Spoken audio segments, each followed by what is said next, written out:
What determines your destiny, your future? Do you determine your destiny? Or is your destiny an unforeseen fate that you have no control over? Mr. Contest Chair, fellow Toastmasters, and guests. For 26 years, I had a flower business in New Mexico. I thought that was my identity, the flower guy. I thought that was my future. But I was mistaken. My first clue that something wasn't right was during a Toastmasters meeting during table topics. I was asked, how do you make a lasting impression on someone you meet for the first time? Wilbur. As I responded to the question, my right hand started to shake uncontrollably. I said, well, the way you make a lasting impression, you do the hokey pokey, put your right hand in and shake it all about. But in reality, I couldn't stop the shaking, and I felt so self-conscious I just stopped coming to meetings. Next, I was being stopped by the police 3 and 4 times a week for my erratic driving, which is alarming. But for me, what was more alarming was having to entertain our local law enforcement. Wilbur, Mr. Bowen, are you having a hard time deciding which lane of traffic to drive on today? You're all over the road. What's going on here, sir? Another police officer came, another. Yep, it was a big old party where I had to walk this imaginary tightrope while repeatedly touching my nose. On the sidewalk, there's a young guy videotaping me. I'm thinking, is this going viral?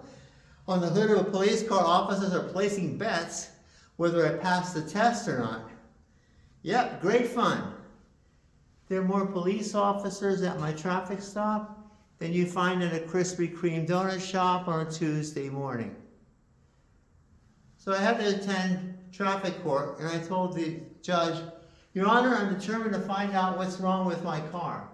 At that, Judge Baca slammed the gavel and sent me on my way. So while I rented a car, a mechanic did a full inspection on my vehicle. And to my astonishment, in the rearview mirror of my rented car, I saw red and blue flashing lights. The officer pulled me over, said I was all over the road. The problem wasn't the car. I was the problem. So I was referred to a neurologist who did some tests. All right, Mr. Bowen, it appears you have Parkinson's disease. Did you know that? Okay, Parkinson's is a progressive disease. There is no cure for it. The symptoms of the tremors, the shaking, the lack of balance could contribute to your poor driving. I'm going to give you some medication to deal with the tremors, and good luck. The doctor told me, good luck. I had to close my business 26 years. No more income, no more vehicle.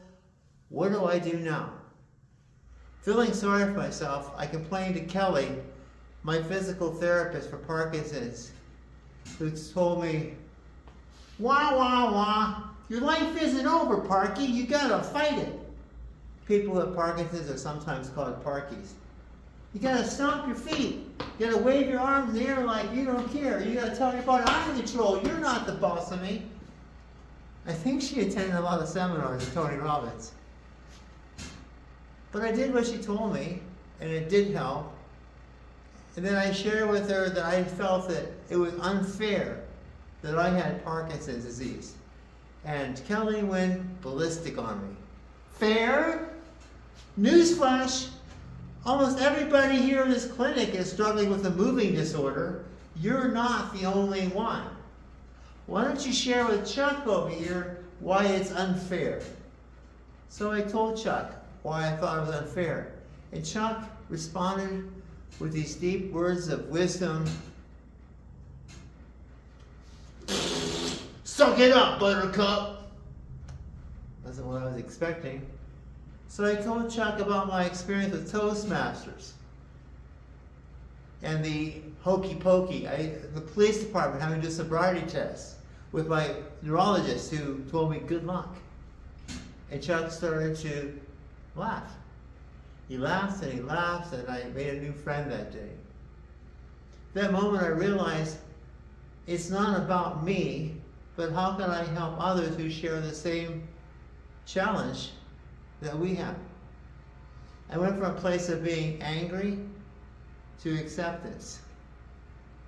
I even rejoined Toastmasters International. Well, obviously.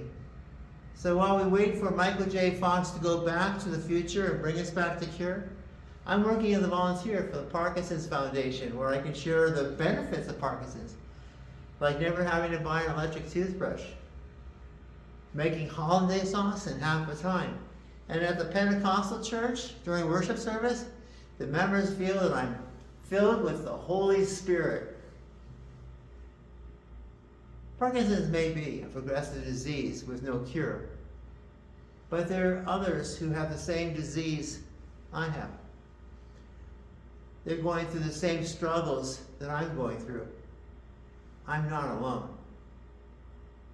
So what's my destiny, my future?